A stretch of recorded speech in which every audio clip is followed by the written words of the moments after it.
out of launch yesterday. And what we saw was, stocks did come off the lows of the day. It wasn't enough to completely reverse the losses. And in fact, yesterday, 7-8% drop on short, which was the worst day since Feb 2020.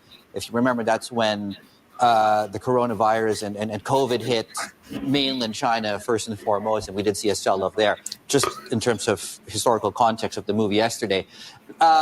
So far, it's looking like a normal day, 0.6 of 1%, 4,000 again is the level we're tracking here. Industrials is one to watch. The reason I bring that up is this really took the biggest hit yesterday. We were down 10% on the index yesterday. So what we've noticed is really a move out of cyclicals on days where we don't get new information on stimulus measures. So there is still a lot of headline risk out there. Our previous guest out of Bank of Singapore suggested that if there is a tactical trade here, it's the CSI 500, maybe the small cap CSI 1 in 2000, given the short-term moves. Longer term, it's still MSCI China, given the valuation melt-up. Turnover, obviously, still want to watch. We're still watching the brokers, of course. I mean, have we seen enough turnover? Flip the boards, please. For us to get a re-rating on the earnings outlook for some of these brokers, and we'll have more on this big broker story in a moment here. Hong Kong is up 3%, HS Tech 3.3% to the upside. Again, we're seeing a lot of moves coming through across the big names here in Hong Kong. We're watching as well short interest in some of these bearish ETFs and some of the hedges. The reason we have that up is simply because today is the last trading day in Hong Kong before we go into the weekend, and who knows what we'll get in terms of news. And have we already seen the bulk of the long-only funds come in and those flows coming in, really waiting for incremental information to chase this rally? I think some onshore traders were saying it was one of the worst sell-offs that we saw on Wednesday in a decade in these junk bonds. Yeah. What do you think is driving that?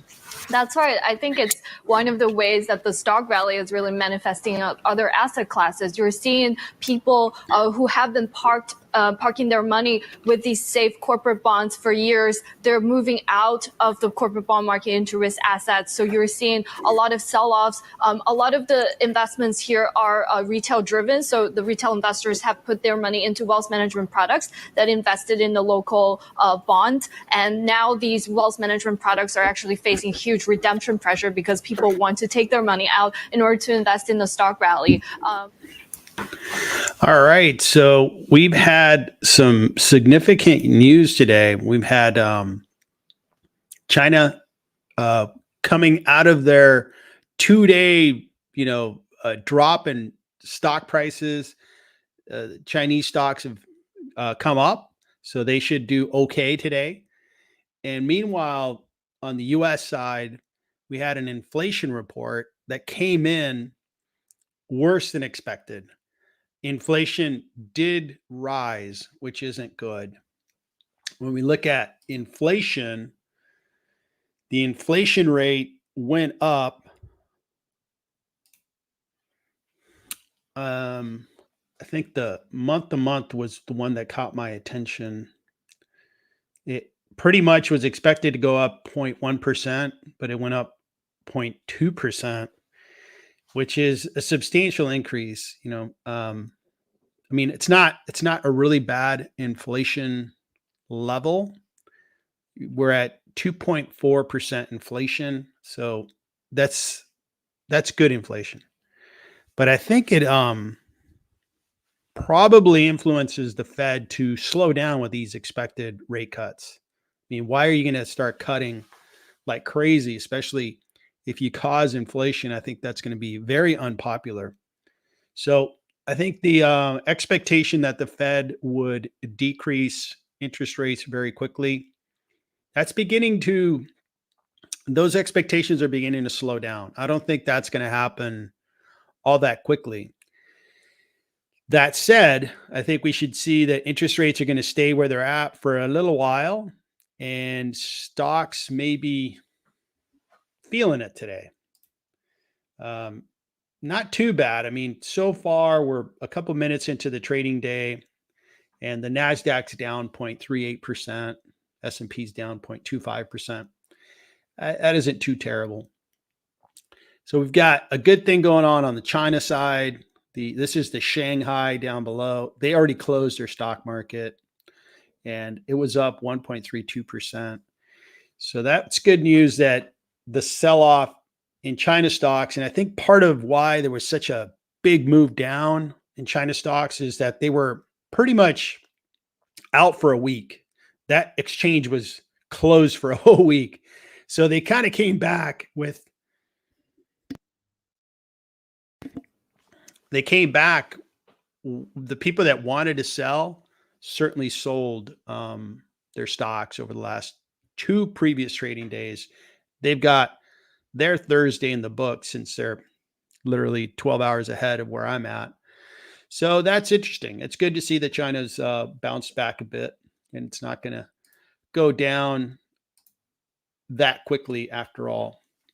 Interest rates are a little mixed. Short-term rates are down, the yields are, and then longer-term rates are rising a tiny bit. These are tiny amounts, so really nothing to report there. As we look at, today, you got the inflation report came out. That's significant news. And then you've got the China news. And of course, we have earnings. So let's take a look at earnings and go through a couple of key companies. So Delta announced today, Domino's, Neogen that I want to look at. They do like pet products, and I wanted to take a look at that company. So we'll look at that company.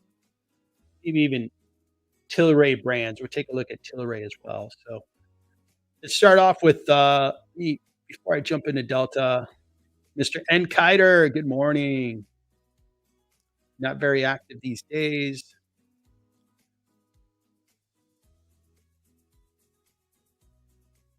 Cool. Yeah, so you're not doing a lot of trading, added a little bit of solved and Fang. Yeah, okay, good plan. Tomas, buenos dias. Very good to have both of you. Thanks for joining. And let's get into, hey, Sergio, very nice to see you. All right, so let's take a look at Delta. So we've got Delta announced their earnings. They're down about 1.42%. They have been doing well for the last year, but if you look at the 5-year, it's not very pretty. If you bought shares of Delta, you've been through a lot, and you're down about 6% over 5 years. That's not very good. The dividend is pretty low, and so obviously this is not a very positive investment over 5 years. Over the last year, they have performed quite well if you look at the appreciation in the stock. And one of their competitors, United, I owned that stock for some time, and I was dissatisfied with the return. And I felt that coming out of COVID, the airlines were really beat up and very little was expected. And they did grow quite a bit and they generated good free cash, but the market just didn't like airlines. They didn't like airline stocks. So they didn't have the stocks appreciate very much. So I sold my United stock earlier in 2024, kind of cut my bait and moved on. It looks like the airlines are dealing with a couple of things. First, the airlines have been overly competitive with one another, and that's really driving down ticket prices. So if ticket prices go down, you have people in seats, but they're paying less, and that goes, against their profit margins. So I think Delta is dealing with some of that. They grew in the quarter. I looked at their earnings release, and they had some growth, which is good, but I think they grew at like 1%. I'll look at their earnings in a bit. So the growth isn't fantastic. It's just okay. They had decent growth over the trailing 12 months, good growth in 2023. Again, I kind of saw this coming. I thought I'd get into United, and I thought United would really rally. At some points, United did rally quite well, but overall, it just didn't do that well. So I just sold my United shares and moved on. Um, I can show this graph here, which is going to show us Delta, and I'll compare it to United.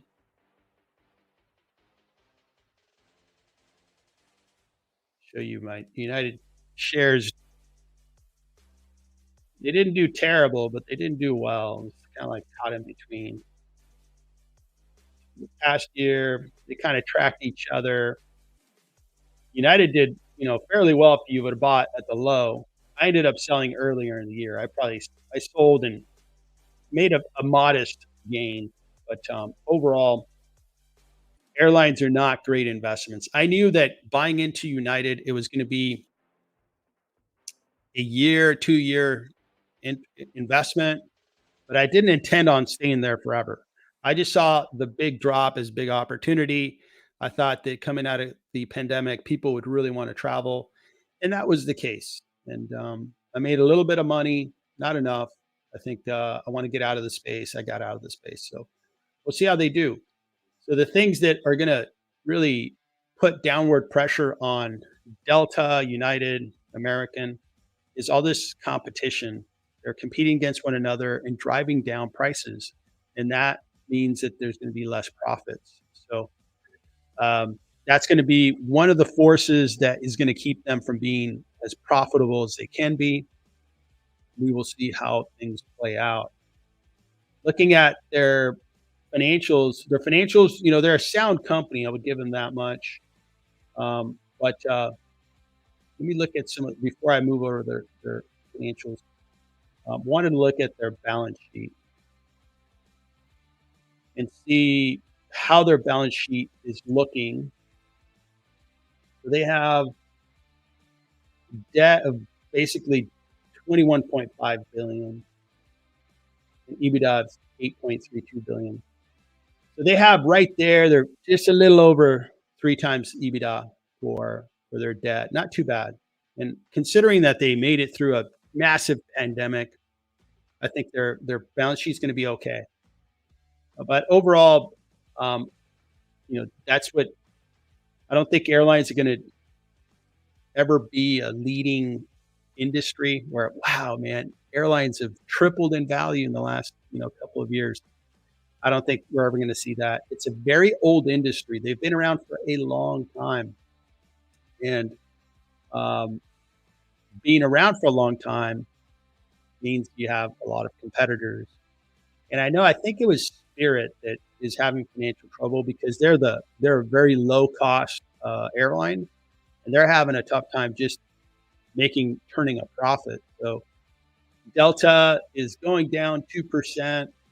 It's kind of early in the trading day, and we'll see where the market goes. It's not trading too far down, which looks okay. All right, so that is Delta. Not sure if anybody owns Delta that's on the stream.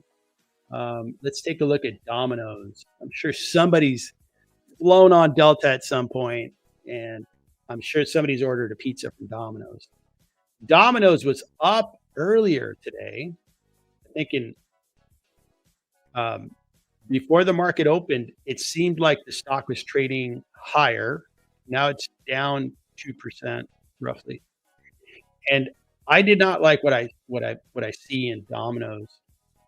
I think the stock price is priced higher than what I see as an intrinsic value in the company. When I look at their free cash flows, I get to maybe half of their valuation.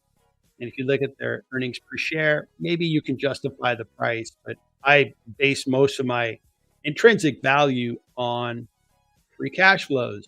And that's where Domino's just isn't getting it done. Now, when we look at their balance sheet, I believe this is the balance sheet that I didn't like. And I'm going to go to their statistics.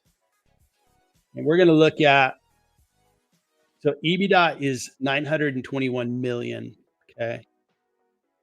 But their net debt's over 5 billion. So it would take them 5 years to pay for all their debt. So that's a long time to be paying off debt.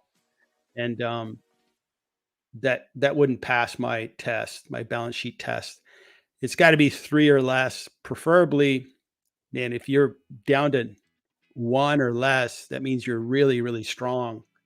If you're above 3, that means, it's a weak balance sheet. It could become a big liability. And that's what I think is the case on Domino's. They have too much debt. You think about their business. I think they do have some stores that they own. So maybe they have to put in a lot of capital into those stores, and that's what's driving the debt.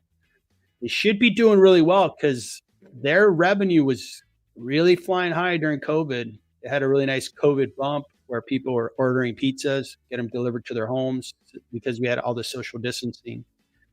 But after that, it's been okay growth for a couple of years. There were negative growth in 2023, but the trailing 12 months show some growth. Again, I can't get to a valuation based on their free cash flows. And they provided a Q4 guidance. They guided for the final quarter of this calendar year, and they didn't impress Wall Street. They didn't say, "Oh, you know what?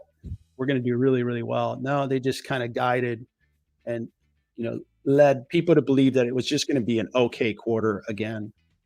So that's Domino's. I'm not in a whole lot of restaurants right now. I don't own any restaurants, and I think restaurants are a difficult business to operate. You always have pressure. You have labor pressure. You have ingredients that go up in cost. They're perishable. And in the pizza delivery business, man, it's the competitive field. You've got Domino's, you got Papa John's, you got Pizza Hut, you got local mom and pops. That's where the term mom and pop, businesses. A lot of them are these pizza shops that will deliver. I know our local pizza shop is like a husband and wife, and that's where we get our pizzas. So we're good to go. We don't go with a big brand. And so that's the kind of competition that Domino's is going to deal with.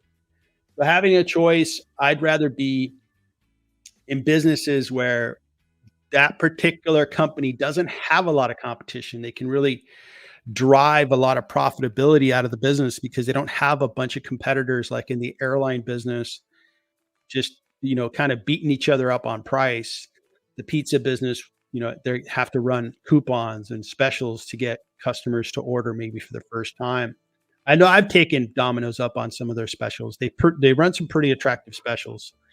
I think during a football commercial, I saw that they'd sell a large size pizza for like $11, which that's a pretty good deal. I thought, hey, and it was carry out, so I'd have to drive down to my local Domino's, pick a pizza up, and bring it home.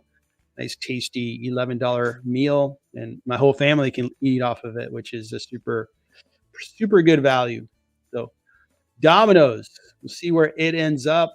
Over the past year, Domino's has taken care of business, up 19% roughly, and it pays a dividend of 1.5. So you're up there at 20% return. It got the job done. Over the 5 years, it's a pretty decent return. If you add the dividend, you're up there 65, 70% return. That's pretty decent. And you are dealing with a company, very well recognized brand. It's a consumer discretionary. I would almost put them as a consumer staple, because I just mentioned an example where pizza could be a quite affordable meal. So oftentimes I think some of these restaurants, they make food in a way that's less expensive than if I went and bought the ingredients and made it myself and I had to put in the time. I'm not even adding my time, right?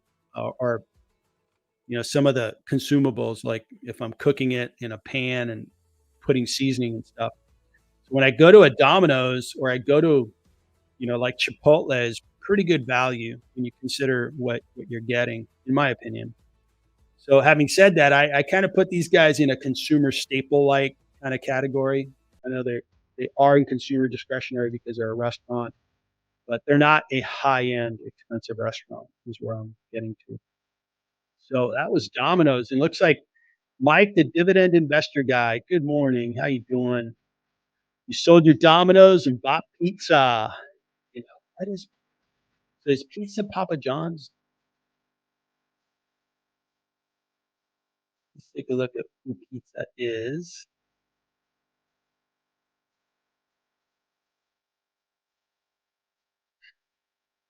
Yeah, Papa John's. And Papa John's, they had a little bit of trouble, but when you see volatility, it could be an opportunity. And it looks like Domino's has been kind of separating themselves from Papa John's, but that may just make Papa John's an attractive opportunity because if Papa John's is going to rise to where its peers are priced, that could be a really nice opportunity. So good luck with Papa John's. And just from a taste test perspective, I actually like Papa John's pizza a little bit better. It has a pretty good flavor to it. I like the crust. So Domino's is pretty decent. I would say Papa John's of the big brands, Papa John's is number one, Domino's number two, and then Pizza Hut's number three in my mind. But on top, the number one players are local pizza shop, Italian Express, and there's only one location, and we've been going to it for a long time, so we're going to keep going to it. All right, we talked a lot about pizza. I think yesterday we talked about McDonald's. So Delta is going down. Domino's is down a bit. Let's talk about a different company that we talk about restaurants to feed people. Now let's talk about taking care of pets.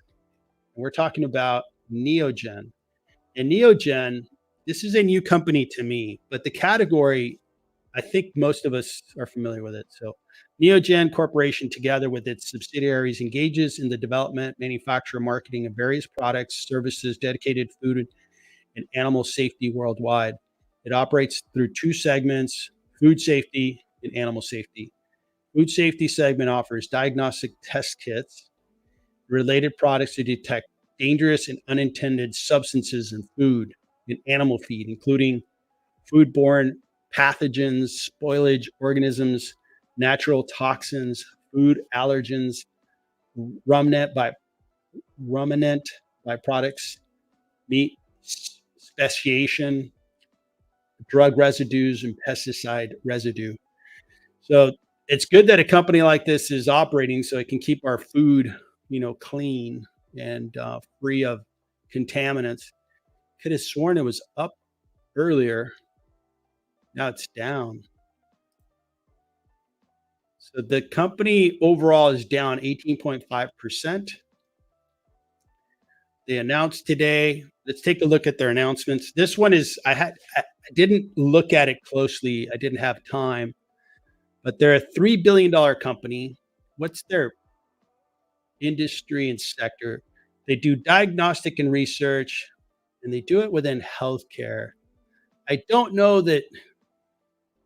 See, sometimes a company gets put into a industry or sector where I can kind of say, well, I know that they're put there, but I'm actually going to move them to more of the food supply and say that they're in a big way part of the supply chain for food. So anyway, we'll just note that. Okay, so they're a small cap. They had been growing nicely. Nice growth, nice growth, nice growth. They got up to $924 million for 2024. And then they've hit kind of a plateau. Their sales went down for the quarter that ended in May 31st. Then sales went down again for the quarter that just ended August 31st. That's not good news. What's going on? Are their products not as desirable? Those types of things are what worry me when I see lower revenue. Is their competitor getting stronger? So that's a red flag. And maybe that's why the stock has dropped 6%. Okay.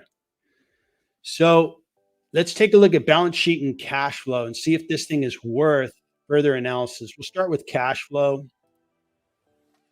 For free cash flow, they have negative free cash.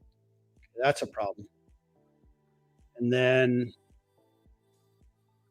they have $771 million of debt, net debt, after you deduct the cash, and EBITDA is 175.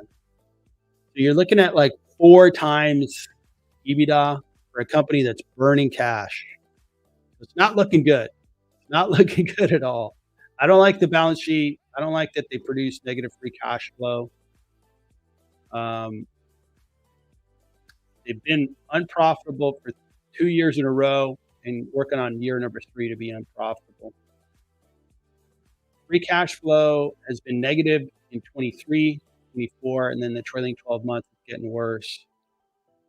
So this one here is just not, it's not worth investing more time. There's just too many red flags. I look at the 5-year, it's really sold off and it's stayed sold off.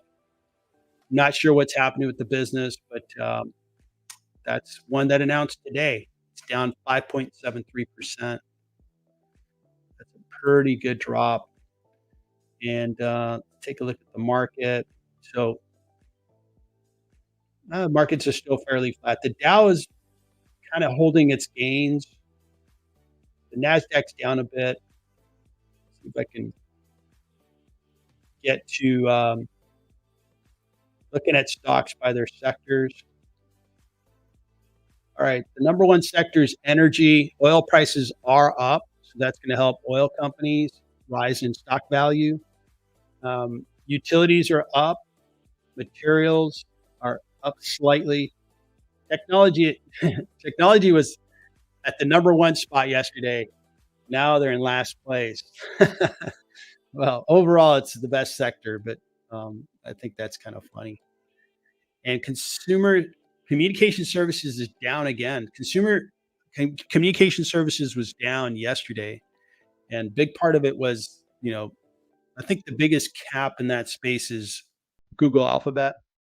It was down substantially, and Disney was down substantially. And I don't think Meta helped the situation a lot because they were down a little bit. So that whole space was down. Probably a good opportunity to buy. Let's look at where Chinese stocks are trading. See if that trade is working today. Oh, you know what? I kind of screwed. There we go. That's what I want to look at. So although the exchange looked like it closed in Shanghai in the green, Alibaba's up a little bit, but the rest of the companies are mostly down. ZTO is up. Yum, which is KFC, Pizza Hut, Taco Bell. I don't know if Taco Bell's in there, but those brands, Kentucky Fried Chicken, those brands sell really well in Asia, and they're doing well, as well as HTHT. Some other notable names that are selling off quite a bit is Futu, Futu, and then Becky and LI Auto. But the other ones are down a bit. So it's not, China stocks are not maintaining their momentum, and we'll see where they trade. That is interesting to see. Alibaba is up, which is good, up for the year. It has a long way to go to get back to anywhere near where it used to trade. I mean, if it just gets back to $200 a share, it'll be doubling of money for me. And you're looking at, it still has more upside from there. It could triple in value, and it would just barely get to its previous high. So that's interesting to see that China stocks are sold off so much. Now, the report that I began with at the very beginning of the stream, I thought it was interesting. I'm watching that show. It comes out in the middle of the night, but I could watch it first thing in the morning because YouTube's so awesome, right? You can see the recording of shows. And there's 2 conclusions. First, the stocks were rebounding in China. And second was that they are seeing that investors in China are moving their money from bonds to stocks because they're seeing that stocks are working. So they want to get out of bonds, especially riskier bonds, junk bonds, and moving to stocks. So that's going to be an inflow into stocks, and that's going to help stock prices. So that's good news. That's good news on top of the government really stimulating their economy. All right. So let me catch up here on. So it looks like Z Eduardo, very nice to have you. And yeah, it's great to have you. And you're new to investing. You can definitely learn a lot. Um, watch the stream, watch videos, get engaged, and you can definitely learn a lot. We're in the golden age of investing. You can learn so much online. It just requires, you to really invest your time and just start learning. And you don't have to, aim to become, a billionaire overnight. You can just pace yourself, but you'll make more money than you'll need. You'll make very good wealth over time. Do me trash. Good to see you. How are you? And then we got Sergio. Good to see you, Sergio. Michael Anthony. Yeah, we talked about the data the report this morning. It's one report that shows inflation's rising, so it is a data point, and I think the next one's going to be even more important. If there's a trend up, it'll be like, oh no, here we go again. Interest rates are going to rise. So, Rishab, what do I think about Indian markets? Are they overvalued? I'm not qualified to answer that story. I'm interested in learning more about the India stock market. I think they have a very good economy and they have a huge population. I've been trying to learn, about that economy and the stocks that trade in that economy. I am familiar with some of their industries that they operate in. So I think I've got a lot to learn there. And for now, I can't voice an opinion on whether I think their stock market is overvalued or not. I do know that stocks have risen quite a bit in India, but I can't say if it's going to keep going up or stall. Tomas, can you look at DUO, Duolingo? DUO.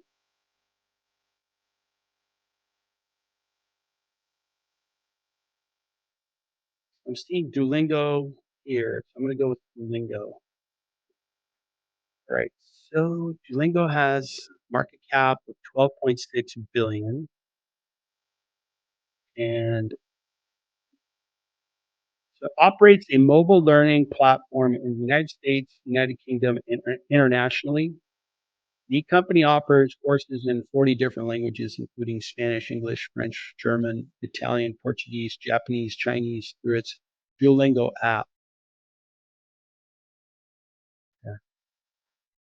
And they're headquartered in Pittsburgh, Pennsylvania. They're classified as a technology company within a software platform.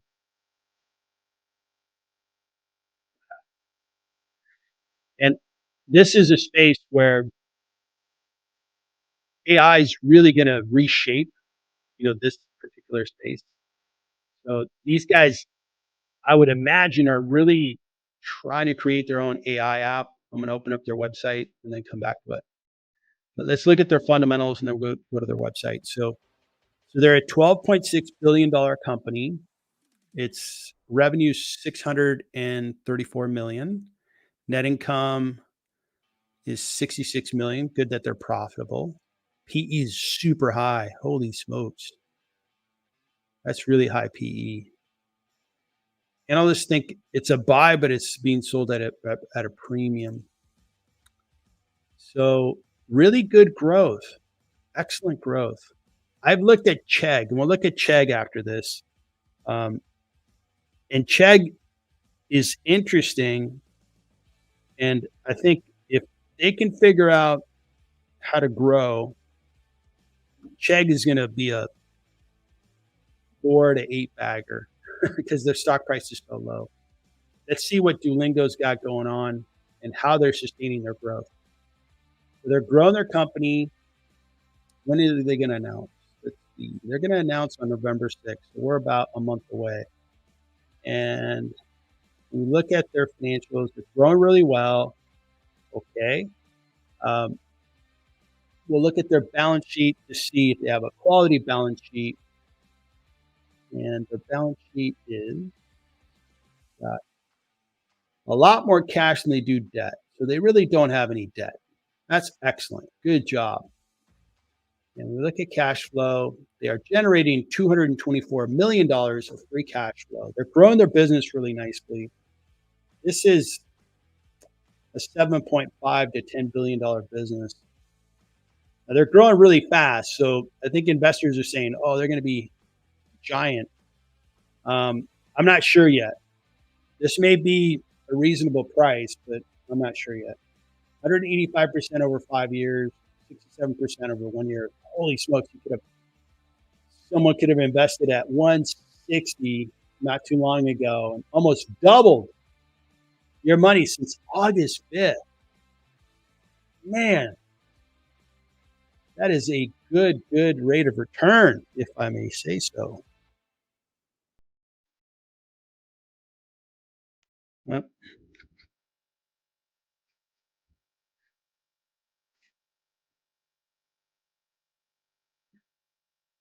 yeah, so August 5th, that was 2.5 months ago, and you would have made 83%. Wow, incredible. What happened? Was that their last earnings? Yeah, that was roughly around their last earnings. We can announce. Yeah, if they announce on November 5th, that means in maybe around August 10th they announced. August 5th sounds about right. And they announced their earnings, and the market really liked what they had to say. And looking at the quarterly, they keep growing. Good job. People like this app. Yeah, I could see the company being valuable at this rate. If you think they're going to keep growing, great. But it does feel a little bit like this stock's probably going to settle down because just in the last 12 months, it's settled down on a few occasions. And if they come in with a bad, earnings report, this thing has shown that it'll drop very quickly. But this seems to be very, very interesting. So the free, fun, and effective way to learn a language. All right.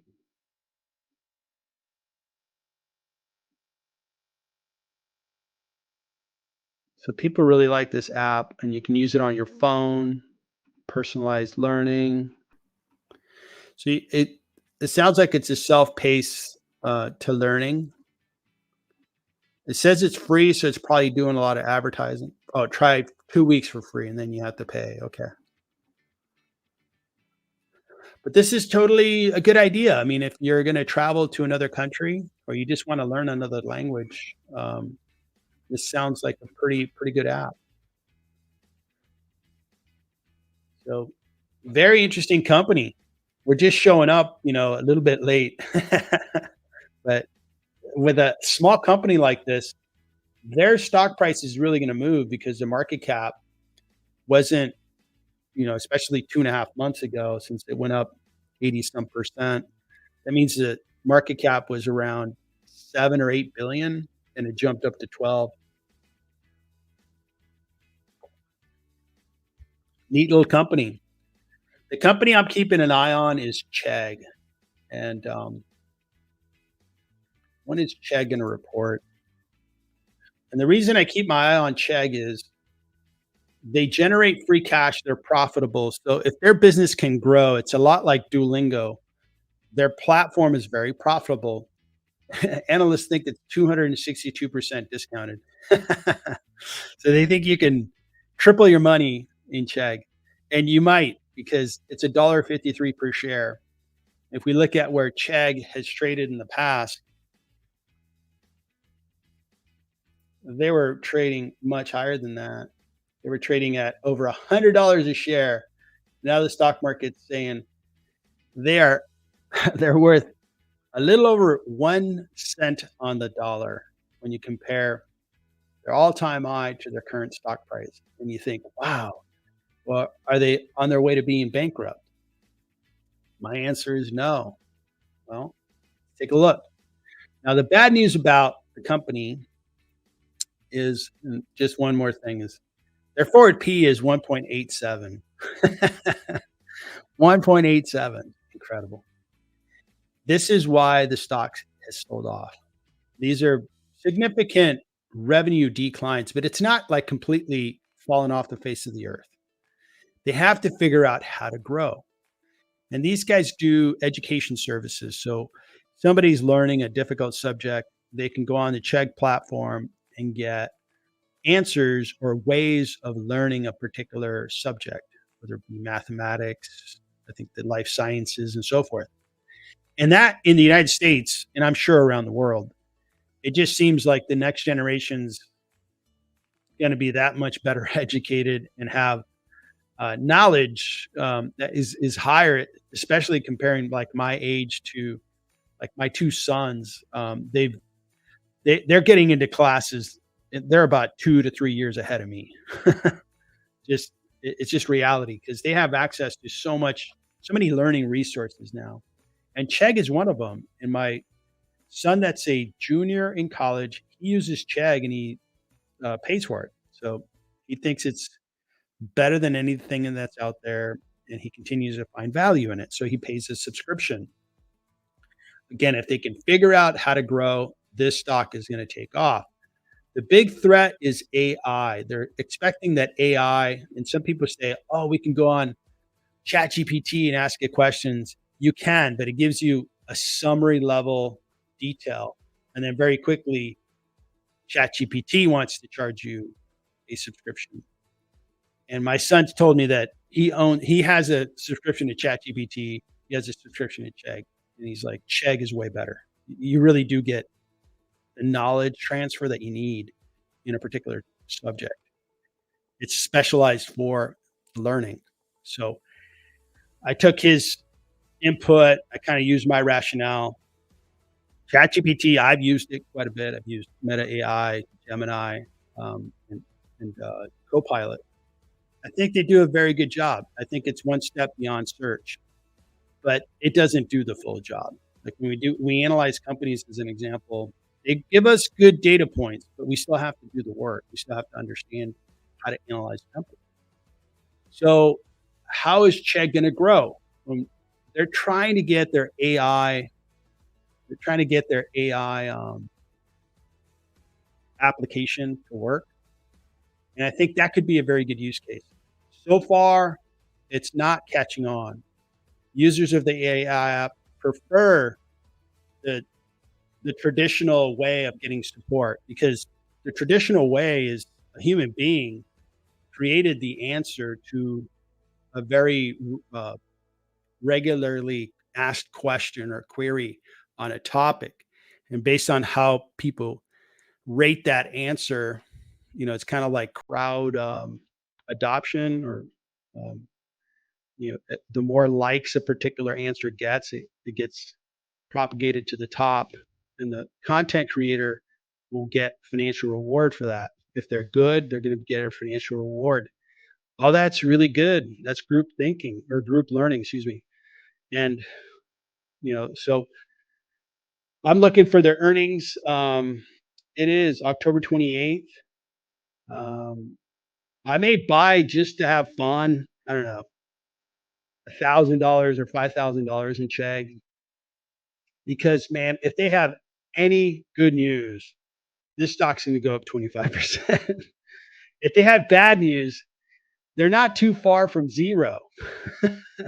They started at $113 a share, and they're a lot closer to zero than they are to 113. If they could just get to $10 a share, how many times over is that? You've one, two, you've quadrupled your money. No, more than that. You've multiplied your money times 6. So that'd be an awesome return. And again, I try to understand the business. Like we try to understand what Duolingo does. Does it make sense? Okay, it's a very practical way of learning a language. Then I look at the Chegg business and similar kind of qualitative review. Does this company have a place in the economy? Should they continue to exist, and so forth? And I get a lot of yes answers. It's still a risky endeavor, but I forgot to show the balance sheet. So they're generating cash, and the short interest is up there, right? I think 12.6%. But I think a lot of the short sellers are out because the stock price is getting close to zero, and they can really get hurt if it goes up. But they do produce positive EBITDA, and they have 345 million in cash, 616 in debt, so 271 in um, net debt. So they can pay off their debts in about 3 years. So a little over 3 years, they're going to be at 3.1, 3.2. So it is beginning to show up on the balance sheet, the lack of revenue.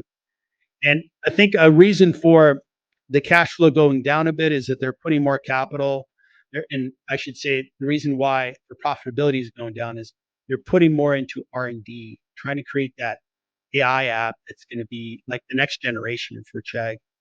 So we'll see where that plays out. It'll be one of the stocks that I'm following as we go through this earnings season.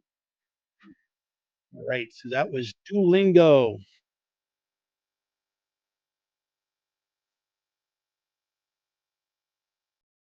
All right, so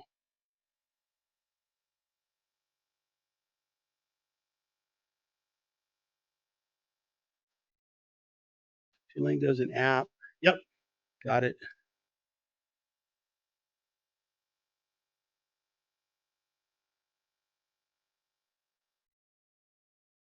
So Michael Anthony, good to see you. Mr. N. Kiter.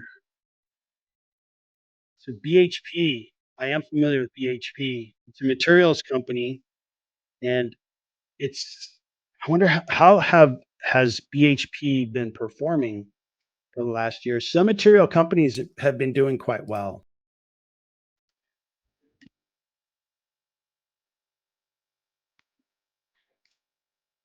So year to date, it's down 14.45%.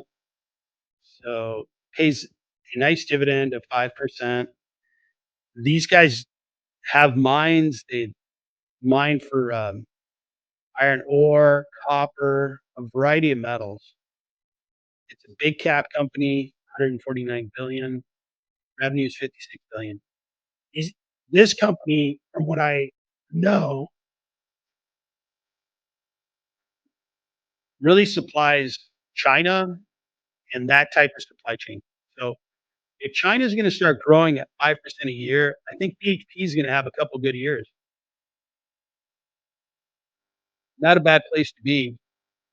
Um, the company revenues have been expanding. Interesting.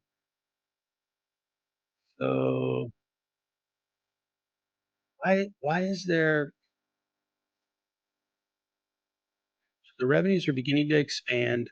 I know that commodity prices are down a bit, and that's what's causing this revenue loss in 2023. But I think with China expecting to grow up 5%, that's good. They're going to need a lot of steel. They're going to need a lot of copper. They're going to need a lot of the commodities that BHP produces. I think this is a pretty good move here, and Kiter. I think this one's going to do well. Um, I have I own TX, and I don't want to own TX and BHP, but BHP is, in my mind, a quality company. When you look at their cash flow, I think last time I looked at them, they had really good cash flow, and they do really nice cash flow, 11.3, like 11.4 billion. This is in US dollars. They're down in Australia, is where they're headquartered. Yep. 11. Yeah. They're being priced at like 12 times their free cash flow. That's very reasonable because when these guys start growing and they get a better commodity price, that free cash flow is going to turn into 15 million, a billion in free cash flow.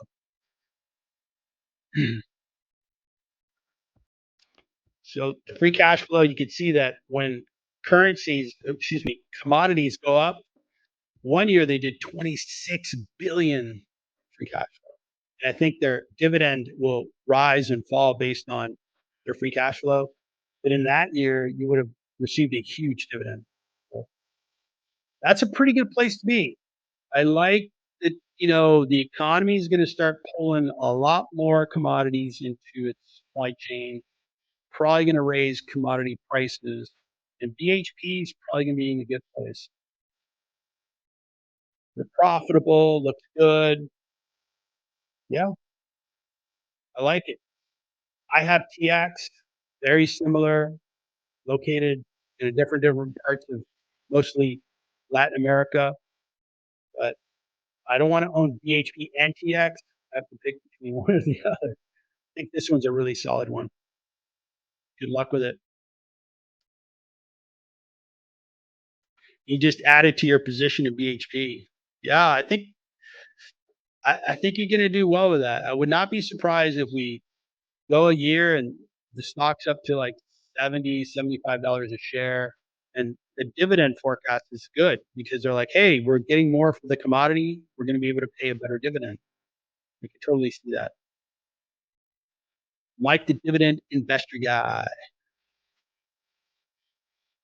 So the Chinese government has made it a national imperative to lead the world in humanoid robotics. Could be.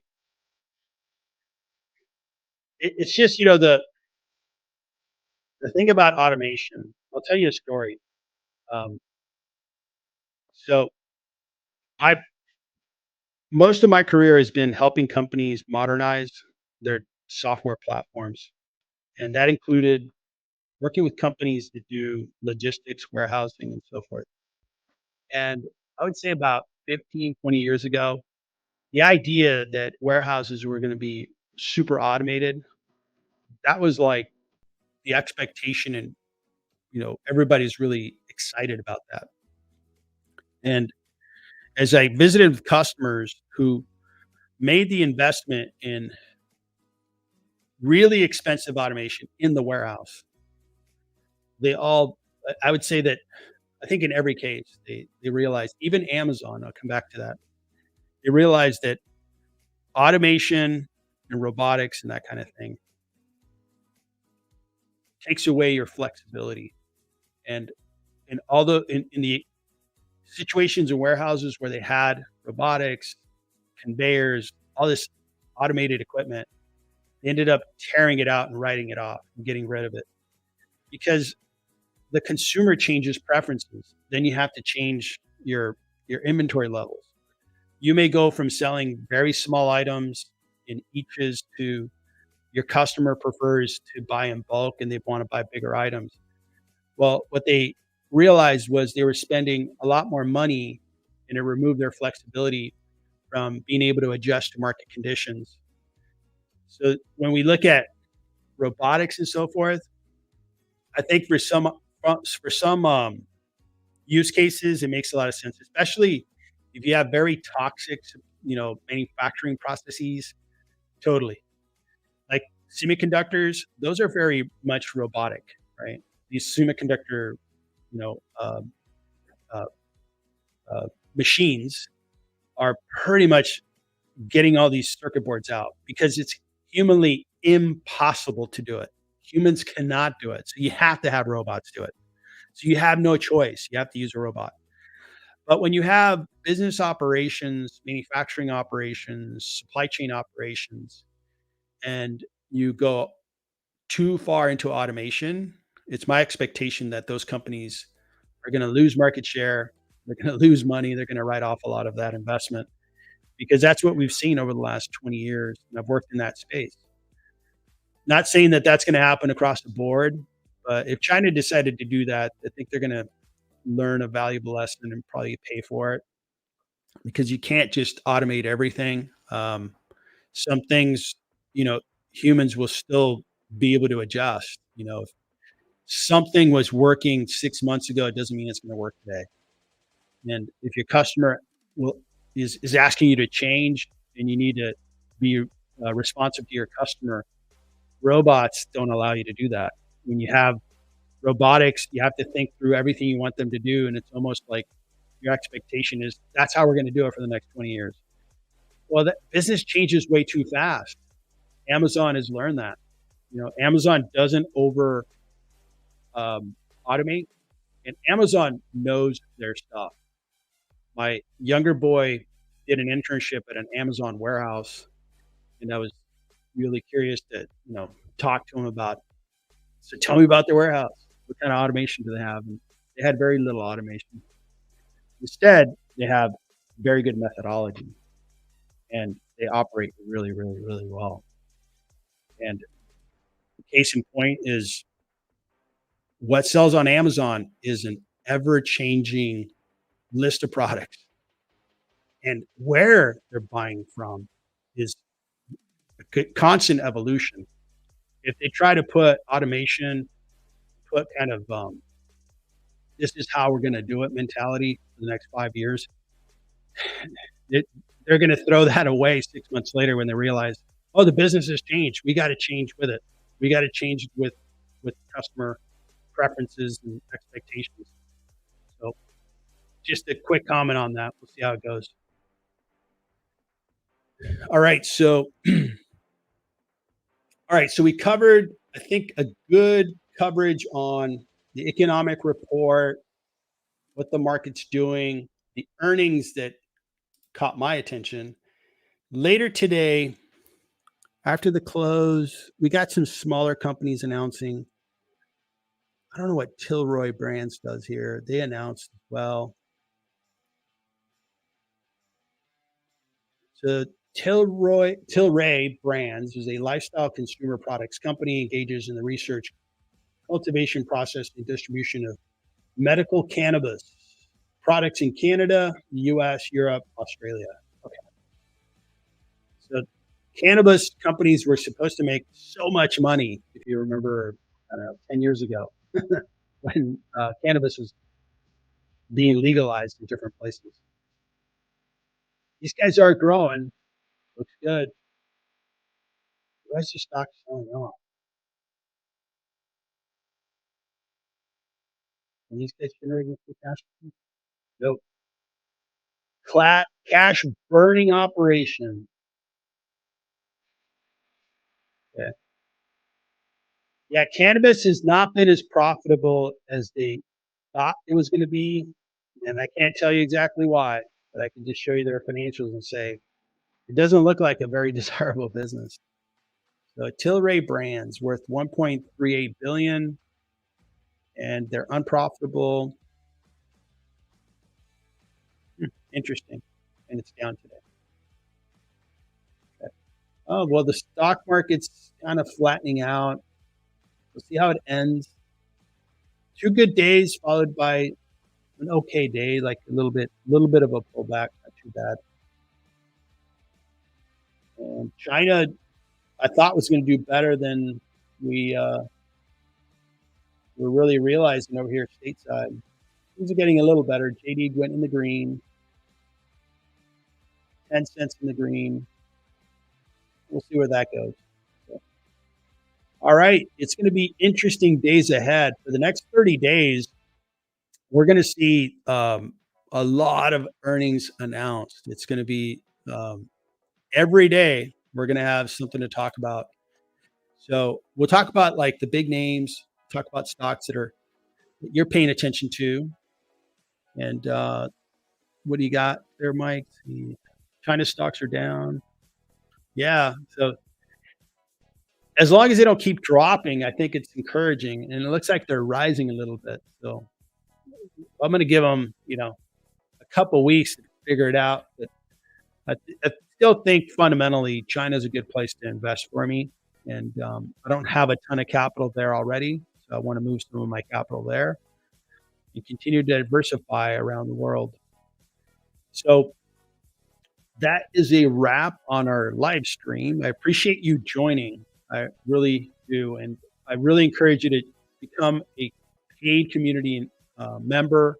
I'd really appreciate that. But especially around, getting engaged. We have a community call that happens once a week. We're going to have it this Sunday, and we're going to a week from this Saturday, start their first workshop. So you can get involved in that. And of course, on live streams, I really try to cater to the paid members because they are supporting the channel, and I really appreciate that. So I want to really go to the stocks that they want to talk about, and I hope everybody understands why. And you can look at whatever level you want to take a look at, whatever you can afford. But I think it'd be worth your investment each month with the knowledge, engagement, and hopefully you becoming a better investor and getting better results out of your investments.